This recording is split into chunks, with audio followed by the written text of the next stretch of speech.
नमस्कार विद्यार्थी मित्रांनो, सबाज अकॅडमीमध्ये आपल्या सर्वांचे स्वागत आहे। आज आपण विद्यार्थ्यांच्या रिक्वेस्टवरून संकलित मूल्यमापन 1 या प्रश्नपत्रिकेचे प्रॅक्टिकल आणि ओरल हे प्रश्न सोडवण्याचा सराव घेणार आहोत। मागच्या व्हिडिओमध्ये मी तुम्हाला संकलित 1 हा पेपर कसा सोडवायचा याचे एक्सप्लेनेशन त्या व्हिडिओमध्ये मी दिलेले आहे, तर तो व्हिडिओ बघून तुम्ही त्याचं सोल्युशन बघू शकता। आज आपण प्रात्यक्षिक आणि तोंडी प्रश्न कसे सोडवायचे ते बघणार आहोत। प्रॅक्टिकलचा पहिला क्वेश्चन आहे बघा, इथे दिलेला आहे। यामध्ये तुम्हाला विचारलेला आहे की दोन समांतर रेषा काढायच्या आहे, त्याला एक छेदिका काढायची आहे आणि या छेदिकेमुळे तयार होणारे तुमचे आंतरकोन, विक्रमकोन आणि संगत कोनांच्या जोड्या तुम्हाला लिहायच्या आहे आणि त्याचा गुणधर्मांचा पडताळा घ्यायचा आहे। तर हा प्रश्न कसा सोडवायचा तो मी तुम्हाला दाखवते। तर बघा, प्रॅक्टिकलचा जो क्वेश्चन आहे, observe the angles show in figure and write the following pairs of angles. इथे तुम्हाला दोन पॅरलल लाईन दाखवायची आहे, एम अँड एन, आणि टी जी आहे ती त्याची ट्रान्सव्हर्सल आहे आणि याच्यामुळे तयार होणारे इंटेरियर अँगल्स बघा, अँगल्स डी आणि अँगल्स ई हे जे आहे ते इंटेरियर अँगल्स आहे, तसंच अँगल सी आणि एफ जो आहे तो इंटेरियर अँगल्स आहे। त्यानंतर करस्पॉन्डिंग अँगल जे आहे ते 4 असतात, 4 जोड्या असतात त्यांच्या।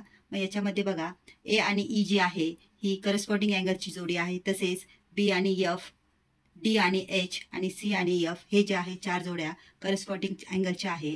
आणि त्यानंतर इंटेरियर अँगल जे आहे तो अँगल डीचा इंटेरियर जो अँगल आहे अल्टरनेट अँगल तो एफ आहे, तसंच अँगल सीचा इंटेरियर अल्टरनेट अँगल आहे ई।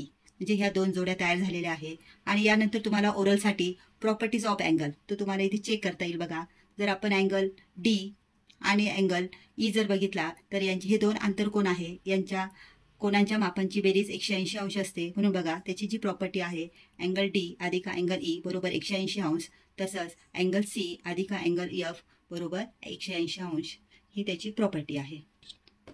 यानंतर ओरलचा प्रश्न आहे बघा, यामध्ये तुम्हाला वरील आकृतीवरूनच तुम्हाला 2 प्रश्नांची उत्तरं विचारू शकतात। पूरक कोणांच्या जोड्या आणि एकरूप कोणांच्या जोड्या ज्या आहेत त्या तुम्हाला ओरलसाठी विचारू शकतात। मग आता याच्यामध्ये बघा, पूरक कोण कोणकोणते आहे, तर बघा अँगल ए आणि बी एकमेकांचे पूरक कोण आहे, तसंच अँगल बी आणि सी एकमेकांचे पूरक कोण आहे या पद्धतीने। तसंच तुम्हाला एकरूप कोणांच्या जोड्या विचारलेल्या आहे। मग आता तुम्ही इथं एकरूप कोण जे आहे इथं विरुद्ध कोण पण सांगू शकतात। अँगल एचा विरुद्ध कोण अँगल सी आहे, तसंच अँगल बीचा विरुद्ध कोण अँगल डी आहे। या पद्धतीने तुम्ही इंटेरियर अँगल्स, करस्पॉन्डिंग अँगल्स आणि इंटेरियर अल्टरनेट अँगल्स तुम्ही सांगू शकता। प्रॅक्टिकलचा दुसरा क्वेश्चन आहे बघा, याच्यामध्ये तुम्हाला चौकोनाच्या 10 घटकांपैकी कोणतेही 5 घटक दिलेले असणार आहे आणि त्यावरून तुम्हाला चौकोनाची रचना करायची आहे। मग शिक्षक तुम्हाला 5 घटक देतील आणि तुम्हाला त्याच्यावरची रचना करायची आहे। तर बघा, त्यासाठी मी एक क्वेश्चन घेतलेला आहे इथे बघा, construct the quadrilateral DEFG such that length DE 4.5 cm, length EF 6.5 cm, length DG is equal to 5.5 cm, length DF is equal to 7.2 cm आणि length EG 7.8 cm। एवढ्या 5 गोष्टी तुम्हाला दिलेल्या आहे, त्याच्यावरून तुम्हाला क्वाड्रिलॅटरल ड्रॉ करायचा आहे। त्यासाठी मी रफ फिगर जी आहे ती ड्रॉ केलेली आहे बघा। इथे खाली मी